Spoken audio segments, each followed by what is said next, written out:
नमस्ते सर्वांना, कशा आहेत सगळे। नवीन अशा दिवसाची छान अशी सुरुवात झालेली आहे।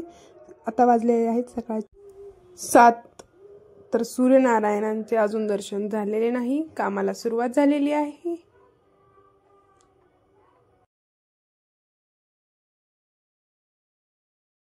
तर आजचा मेनू आहे भेंडीची भाजी आणि चपाती।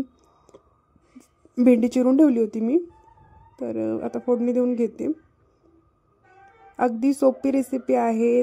तेलामध्ये थोडीशी जिरी, मोहरी, आलं लसूणची पेस्ट, थोडीशी कोथिंबीरची पेस्ट आणि तेलात अशी छान अशी हळद टाकायची थोडी, आणि चिरलेली भेंडी परतवून घ्यायची तेलामध्ये।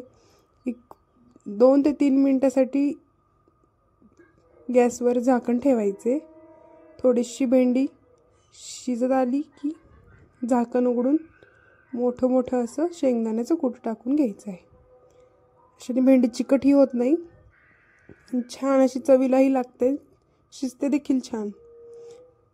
मुलांना तर खूप आवडेल अशी भेंडी केलेली, जिजाला खूप आवडते, एकदा ट्राय करून पहा। चला तर आता चपाती कणिक पीठ मळायला सुरुवात केली। पीठ मळून 5 मिनिटं त्याला रेस्ट करायला ठेवत असते मी।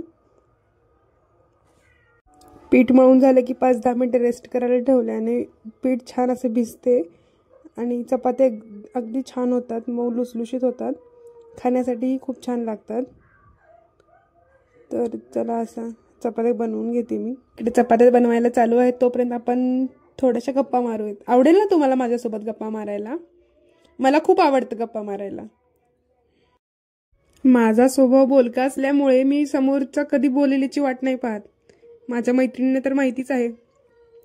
तर आता मी आली YouTube फॅमिलीवर, तर इथेही माझ्या खूप साऱ्या मैत्रिणी होतील याची मला नवीन वर्षाची नवीन सुरुवात केलेली आहे। खूप छान वाटतंय, नवीन अनुभव आहे, काहीतरी नवीन करायला मिळतंय किंवा आपण काहीतरी नवीन करतो याचा आनंद आहे। आणि बऱ्याचशा माझ्या मैत्रिणी, परत फॅमिली फ्रेंड्स वगैरे किंवा घरातले देखील माझे व्हिडिओ बघतायत, ते सगळे मला फोन करून मेसेज करून सांगतायत छान करतीयेस, काही गोष्टी ॲड करायच्या असतील तर त्याही सांगतायत।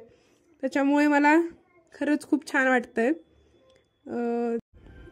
घरातले तर आवर्जून ही रेसिपी टाक, ती रेसिपी टाक असं सुचवतायत, छान वाटतंय। शेजारच्या मैत्रिणी म्हणा, सगळेच मला कॉल करून बोलतायत की असं कर तसं कर, छान वाटतंय, हे नको करू, अशाही गोष्टी सांगतायत। त्याच्यामुळे मला खरंच खूप खूप छान वाटतंय आणि मला आवडेल तुमच्याही कमेंट वाचायला। तुम्ही देखील कमेंट तर तुमची सोबत असेल तर काहीच गोष्टी इम्पॉसिबल नाही आहेत।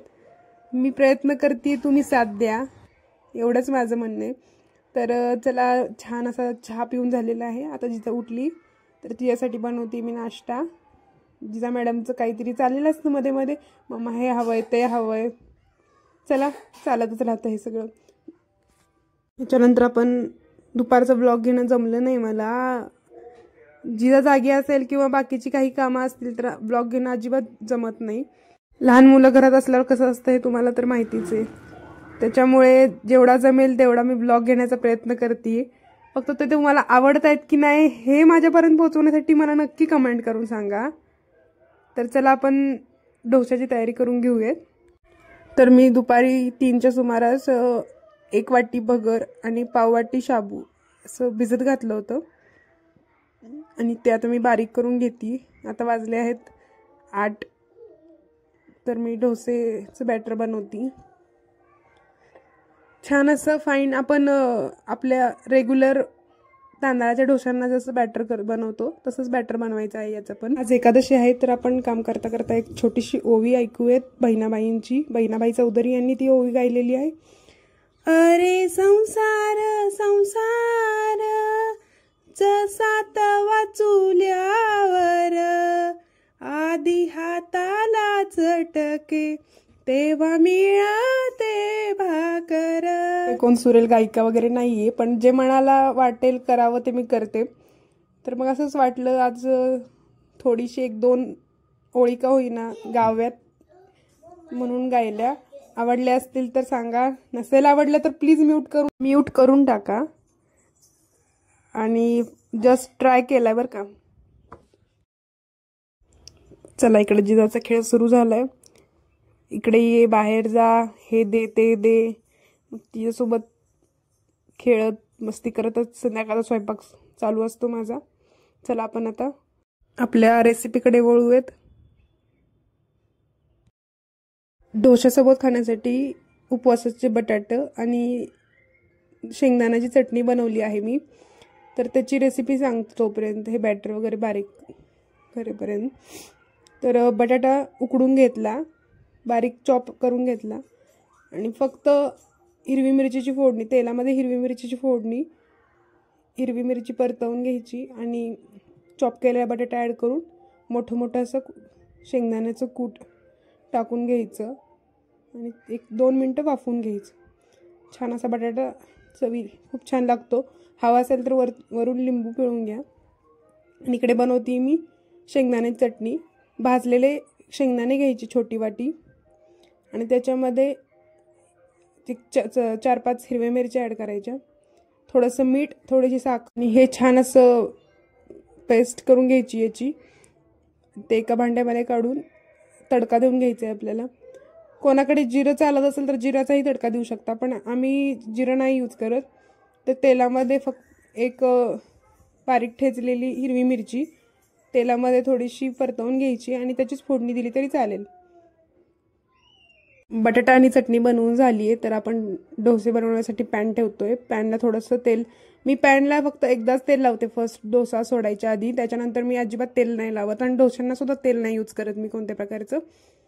तर एकदा तेल लावून घेतलं आपण, छान असं सगळीकडे पसरवून घेतलंय. तर बघा कसे डोसे सोडते. डोसेचं बॅटर मध्यभागी सोडायचं आणि पळीनं हलक्या हाताने गोल असं फिरवत जायचं. छान असे डोसे तयार होतात.